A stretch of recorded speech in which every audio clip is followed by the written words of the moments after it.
Практически весь 2025 год я готовилась к тому, что в 2026 изменю свою жизнь. Пойду учиться новой профессии в ВУЗ. Выйду из своего интровертного режима в более активную социальную жизнь и исполню давнюю мечту – стану кинооператором. Весь год я к этому шла. Выбирала учебное заведение, считала бюджет, представляла, как будет выглядеть моя новая жизнь.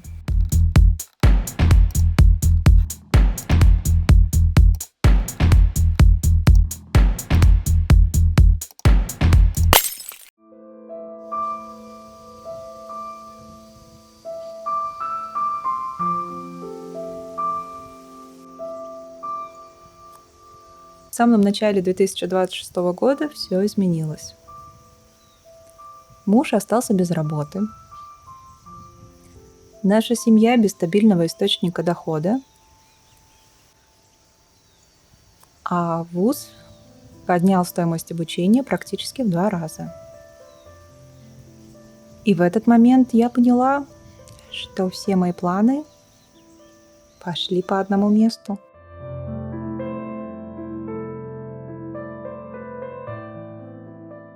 У меня было 2 варианта. Вариант А. Принять мысль: я неудачница, у меня ничего не получается, весь мир против меня, и медленно погружаться в депрессию. Такой опыт у меня уже был и, к сожалению, довольно хорошо мне знаком. 2022 года у меня уже было несколько депрессивных эпизодов. В такие периоды я почти не вставала с кровати, читала фанфики, любовные романы или смотрела сериалы.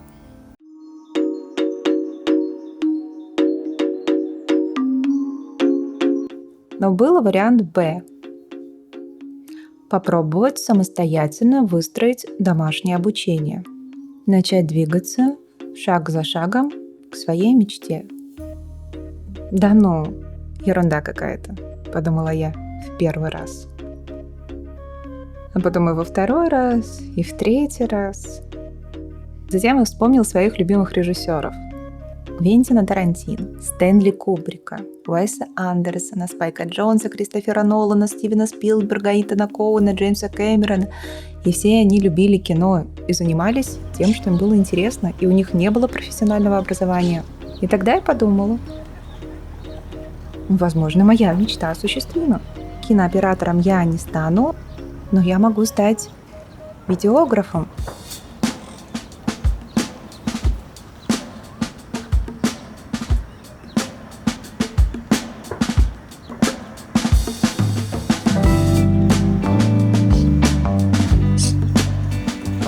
Первое, что я сделала, разобралась, какими навыками должен обладать видеограф. Первое. Умение создавать истории. То есть писать хорошие сценарии. Второе. Конечно же, снимать. Видеосъемка. А еще работать со светом, со звуком и уметь монтировать. Так, отлично. В навыках я определилась. Сразу уточню, что у меня ранее был опыт фотографии около 10 лет. И я пробовала снимать коротенькие видео для Instagram. Но все это было на уровне хобби. Дорогого, затратного, но хобби.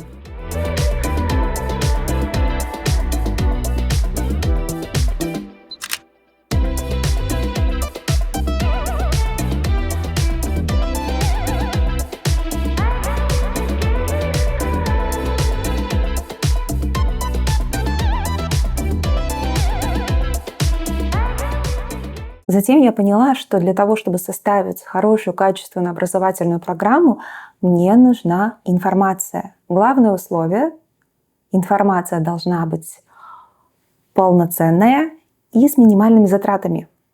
И я начала искать в книгах, на Ютубе, статьи различные читала, пробовала покупать курсы сомнительно. И постепенно начало что-то получаться. Еще один важный момент. Мне нужно было показывать результаты своей работы. В ВУЗе понятно, тебя оценивает преподаватель. А как сделать это в жизни? И тут пригодилось мое давнее желание завести YouTube-канал. Я решила, что YouTube станет частью моего обучения и поможет мне развиваться в новой профессии. И как раз там я найду людей, которые меня оценят. Да, я понимаю, что здесь, может быть, натолкнусь на какой-то хейт, непонимание, может быть, даже какую-то неадекватную оценку или наоборот, как в положительную, так в отрицательную сторону. Но это будет реакция людей. Раньше я уже несколько раз пыталась завести YouTube-канал, начинала и постепенно забрасывала. А в этот раз решила, что все будет серьезно.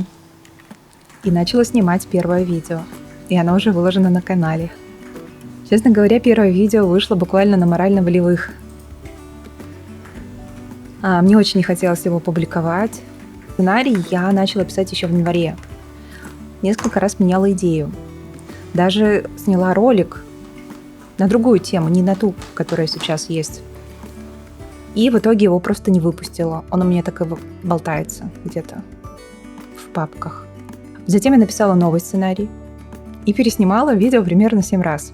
3 раза у меня были проблемы с петличкой.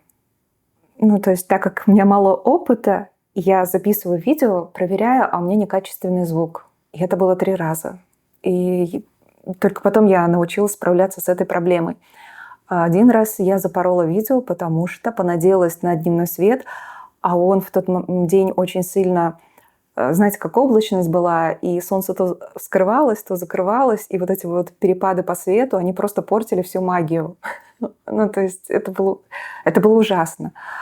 Еще одно видео я забраковала, потому что я очень сильно волновалась и на видео разговаривала с мимикой мертвой рыбы. Я была очень скованная, напуганная и говорила просто монотонным голосом, и это было невозможно смотреть. Это был какой-то... Этим видео можно пытать, а не получать какие-то полезные знания.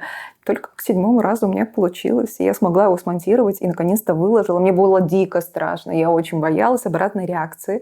Но мне пишут хороший комментарий. Мне приятно. Спасибо.